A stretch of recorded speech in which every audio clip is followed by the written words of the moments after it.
Hello and welcome friends, मैं हूं वसीम मुगल और आप सबका स्वागत है आपके अपने यूट्यूब चैनल पर। और आज हम जाने वाले हैं एक ऐसी जगह जहां पर आपको बहुत मज़ा आने वाला है। तो दोस्तों, हम सब आज चलेंगे जंगल की सैर पर। तो तैयार होना दोस्तों, चलो जंगल की ओर।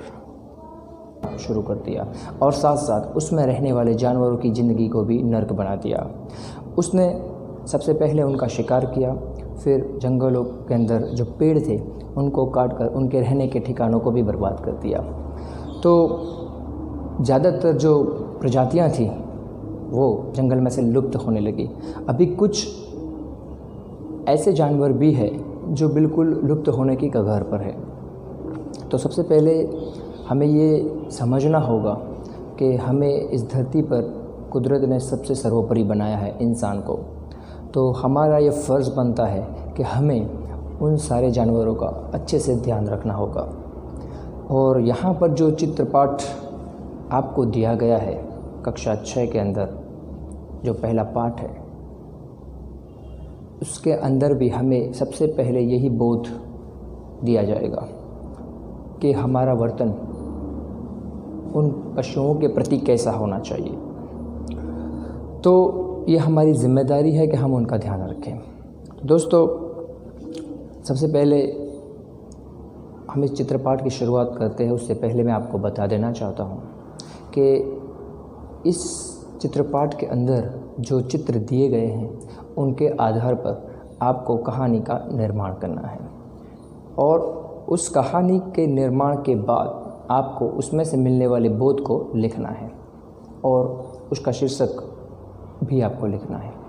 आपको एक एक करके एक एक चित्र को देखना है और हर चित्र के अंदर आपको जो चीज़ दिखाई दे रही है उसको 2-3 वाक्य के अंदर लिखने की कोशिश करनी है। और आपको ध्यान यही रखना है कि जो वाक्य है वो बहुत ही शॉर्ट हो, बहुत लंबा ना हो। और आपको छोटे छोटे वाक्यों को इकट्ठा कर कर इस कहानी का निर्माण करना है। तो दोस्तों, आइए हम साथ में मिलकर सबसे पहले इस कहानी को एक बार देख लेते हैं। और इस कहानी को देखने के बाद आप अपने आप कहानी का निर्माण करेंगे। तो दोस्तों, आप रेडी हो ना? तो दोस्तों, आपको सबसे पहले अपनी टेक्स्ट बुक खोलनी है और आपके पुस्तक के अंदर पहले नंबर के पेज पर जो चित्र दिया गया है उसमें से सबसे पहले वाले चित्र को ध्यान से देखना है। अगर आप देखेंगे तो आपको पता चलेगा कि वो जंगल का चित्र है। उसके अंदर एक हिरन घूम रही है और उसके पीछे 3-4 पेड़ के सीन दिए गए हैं, पेड़ का एक दृश्य है। तो सबसे पहले आपको कहानी का निर्माण इस तरह से करना है कि एक जंगल था, आपको था लगाना है नहीं, एक जंगल था, उसके अंदर बहुत सारे पेड़ थे, वहाँ एक हिरन घूम रहा था। तो इस तरह से 3 वाक्य आप लिख सकते हैं। प्रथम चित्र में से आपको सिर्फ 3 वाक्य लिखने हैं। और चौथा वाक्य आप ये भी लिख सकते हैं कि हिरन वहाँ पर क्यों घूम रहा था। तो बिल्कुल हिरन वहाँ पर घास खाने के लिए घूम रहा था, या तो घास खा रहा था। और जो दूसरा चित्र है उसके अंदर आप देखेंगे तो हिरन का छोटा बच्चा भी और एक पेड़ के पीछे एक शिकारी छुपा हुआ है। तो आपको लिखना है कि जंगल में हिरनी के साथ उसका बच्चा भी घूम रहा था और वहाँ एक शिकारी आया। शिकारी पेड़ के पीछे छिप गया, या तो पेड़ के पीछे छिपा हुआ था। ये 3 वाक्य आप लिख सकते हैं।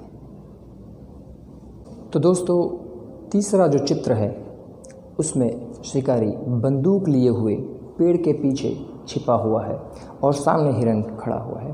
तो आपको लिखना है कि जंगल में जो शिकारी था वो पेड़ के पीछे छुपकर हिरन पर निशाना लगा रहा था और हिरन वहाँ पर घास खा रही थी।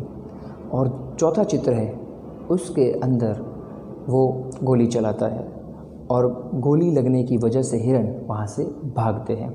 उसके बाद का चित्र है 5वां चित्र, जिसके अंदर हिरन को पैर में गोली लगी है और उसमें से खून बह रहा है। तो आपको लिखना है कि हिरन घायल होकर ज़मीन पर बैठा हुआ था और उसके पाँव में गोली लगने की वजह से वहाँ से खून बह रहा था।